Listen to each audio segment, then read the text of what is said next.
Bem-vindos a mais um Soco Foguete. Eu sou Rafael Soler e o vídeo de hoje é sobre o segundo volume da coleção Perfect Edition do The Legend of Zelda, que adapta os jogos Oracle of Seasons e Oracle of Ages. Antes de continuar com o vídeo, não se esqueça que, se você gostar do conteúdo, por favor clique no joinha ali embaixo. Se você não é inscrito no canal, se inscreva para receber mais vídeos como esse. Clique no sininho para não perder as notificações e comente também para que a gente possa continuar a discussão iniciada aqui no vídeo e para que o YouTube entenda que o canal é relevante. E só para lembrar, a gente já tem um vídeo sobre o primeiro volume dessa coleção aqui no canal. Então se você não assistiu, só clicar no card ali em cima. Esse mangá, ele adapta os dois jogos com o mesmo nome, que foram lançados para Game Boy Color em 2001. Para quem não conhece os jogos, eles são histórias praticamente paralelas, com diversas relações, que você pode jogar individualmente. Só que, na época do Game Boy Color, se você terminasse de jogar um jogo e utilizasse o código obtido para começar o outro jogo, a história do segundo jogo ela apresentaria uma certa continuidade com relação ao primeiro. Então, se eu não me engano, isso até liberava um final alternativo que você podia jogar. E é assim que o mangá é feito. Nós vemos as duas histórias sendo contadas uma como sequência da outra e não como histórias isoladas. É claro que cada uma tem sua trama, cada uma tem seu vilão, cada uma se fecha dentro de si, mas a gente tem essa sensação de continuidade. O mangá foi escrito por Akira Himekawa. Só uma curiosidade aqui, Akira Himekawa não é uma pessoa, mas na verdade é um pseudônimo utilizado por duas mangakas japonesas. Tá vendo? Soco Foguete é cultura. Mas vamos voltar ao que eu estava falando anteriormente. Como eu estava falando, Akira Himekawa escreve então este mangá que conta a história do Link, como sempre, só que aqui ele está tentando se tornar um cavaleiro e para isso ele precisa sair de casa para poder conquistar esse sonho. Logo na primeira parte nós vemos que ele acaba indo parar numa floresta devido a um evento que acontece ali na história e lá ele encontra uma trupe de artistas itinerantes. Só que um desses artistas, na verdade uma dançarina, é nada mais nada menos que a Oráculo das temporadas. Na verdade é a Oráculo das Estações, que é um ser que pode manipular as estações. Não me diga!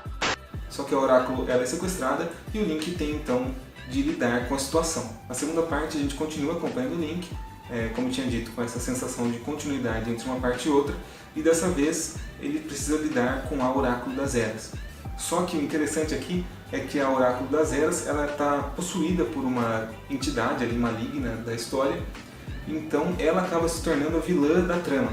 Então o Link, além de ter que vencer essa entidade que possui a Oráculo das Eras, ele precisa libertar ela dessa possessão que ela está sofrendo. O mais legal dessas duas histórias são que elas não ficam presas àqueles elementos clássicos da saga de The Legend of Zelda. Por exemplo, a gente não tem a Princesa Zelda aqui nessa história, ela aparece em umas 3 páginas e funciona mais como um pano de fundo, e também a história não se passa em Hyrule, ela se passa em outros 2 países diferentes. No final do mangá a gente também tem uma versão curta de Oracle of Seasons. No começo, quando eu vi isso no sumário, eu não tinha entendido muito bem o que era isso, mas depois eu vi que foi uma versão que foi publicada numa revista, lá na época do lançamento dos jogos. E embora ela resuma toda a história que a gente já viu ali na primeira parte do mangá, e também quem já jogou o jogo já viu lá no jogo, ela segue os mesmos pontos de virada, só que seguindo um outro caminho. Então a gente tem personagens novos e também temos alguns itens diferentes ali. Então se você chegar ali no final e achar que é só um resumo, não é, leia que você vai ter uma outra visão da história.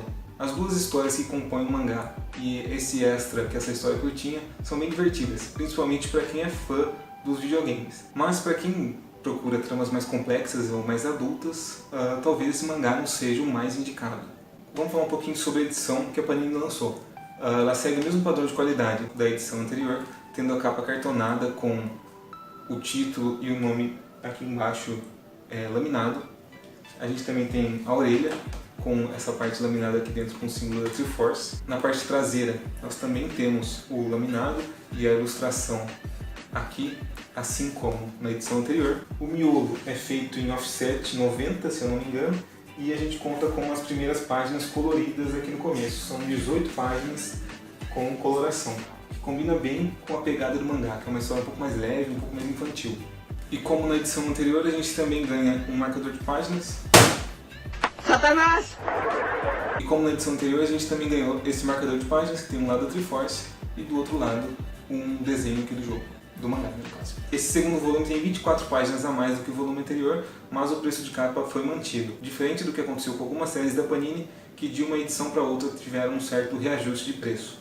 A editora fez um bom trabalho com a edição, mesmo que eu tenha visto alguns balões meio borrados, mas com certeza os fãs da saga de The Legend of Zelda vão curtir a edição. Fica aí então a recomendação desse volume, Oracle of Seasons, Oracle of Ages, sendo que o volume 3 já está em pré-venda. Se você chegou até aqui, não se esqueça do joinha, inscrição, sininho e comentário, não necessariamente nessa ordem. Esse foi mais um Soco Foguete, eu vou ficando por aqui e até a próxima.